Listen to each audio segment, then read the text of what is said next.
الحمد لله رب العالمين والصلاة والسلام على رسوله الكريم وعلى آله وأصحابه أجمعين بسم الله الرحمن الرحیم۔ بس کلمہ طیبہ کے فضائل چل رہے تھے کہ جو شخص ہر روز 100 دفعہ لا الہ الا اللہ پڑھتا ہے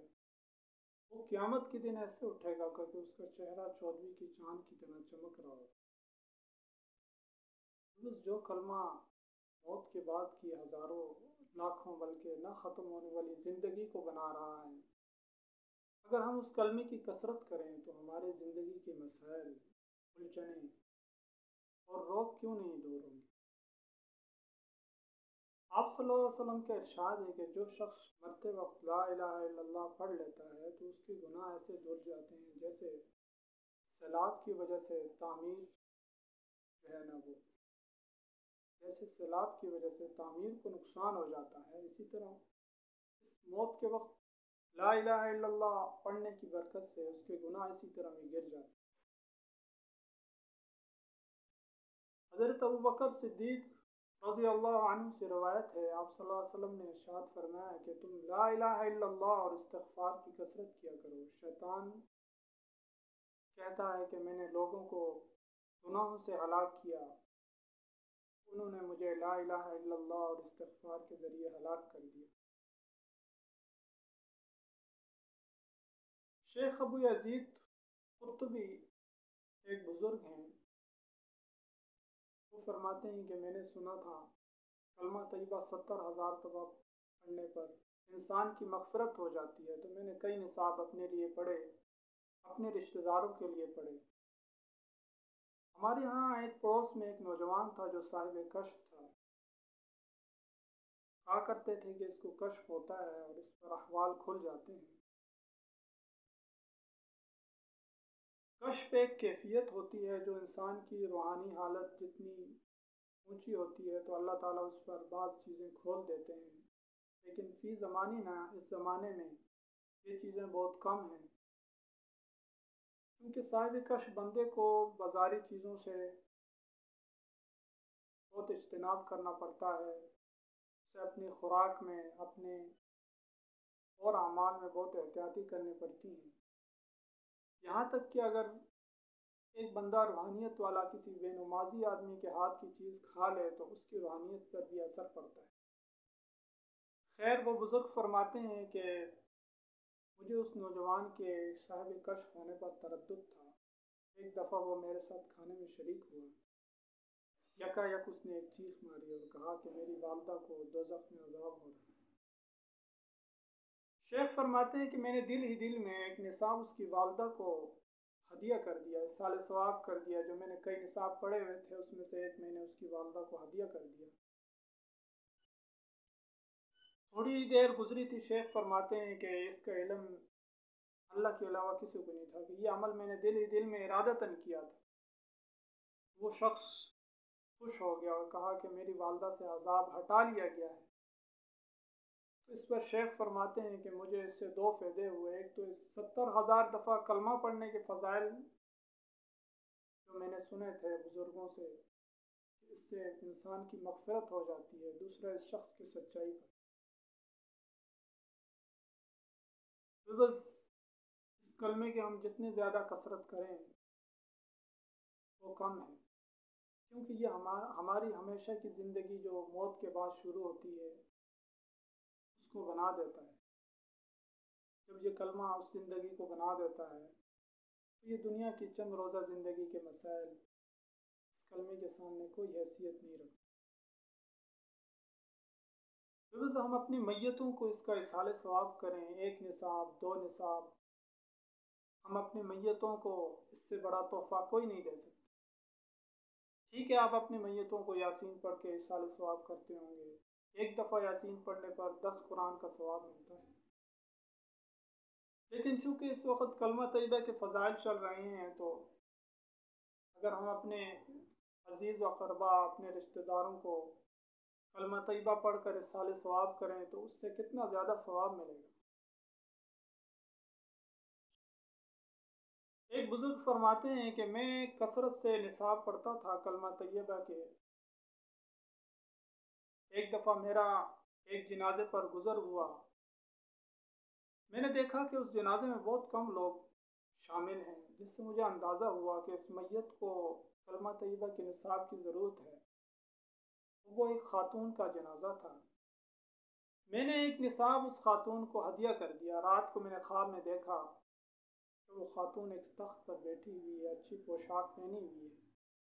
میں نے اس سے پوچھا تم کون ہو؟ تو اس نے کہا میں وہی خاتون ہوں جس کو آپ نے ایک نصاب بخشا تھا۔ اللہ نے مجھے اس نصاب کی برکت سے یہ اعزاز و اکرام عطا فرمایا ہے، اور اللہ تعالیٰ نے جب مجھے اپنے سامنے کھڑا کیا تو مجھ سے فرمایا کہ اے میری بندی، تیری کوئی نیکی نہیں تھی جس طرح تو نے زندگی گزاری ہے، لیکن میں نے تجھے پتہ ہے تیری بخشش کا سامان کیا، اور اس بندے کو تیرے جنازے پہ بھیجا، اور تیری بخشش کا سامان کیوں کیا؟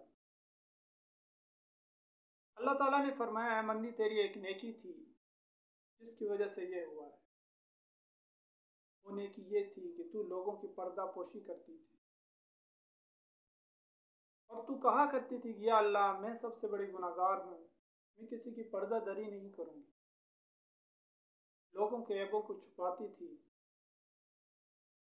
اور میرے بندے بندیوں میں جو بھی لوگوں کے عیبوں کو چھپاتا ہے میں اس کی بخشش کے لیے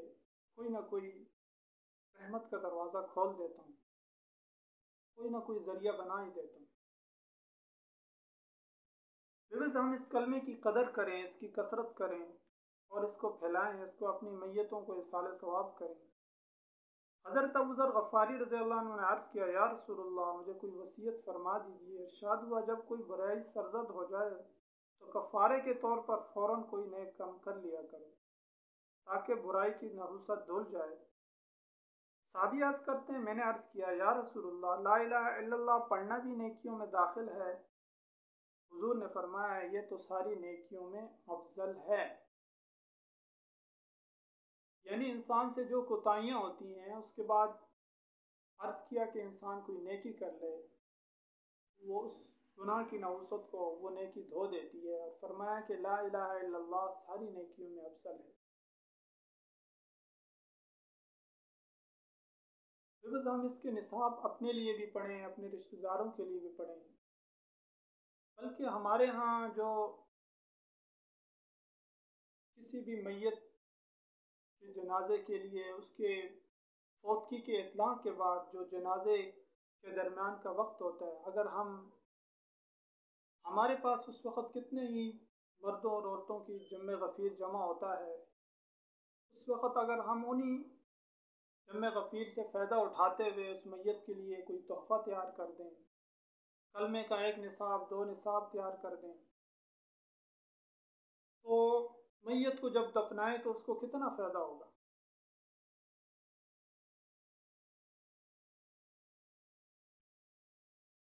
عربی کا ایک جملہ مشہور ہے، کانا مخدوما کانا نہیں کانا خادما صار مخدوما،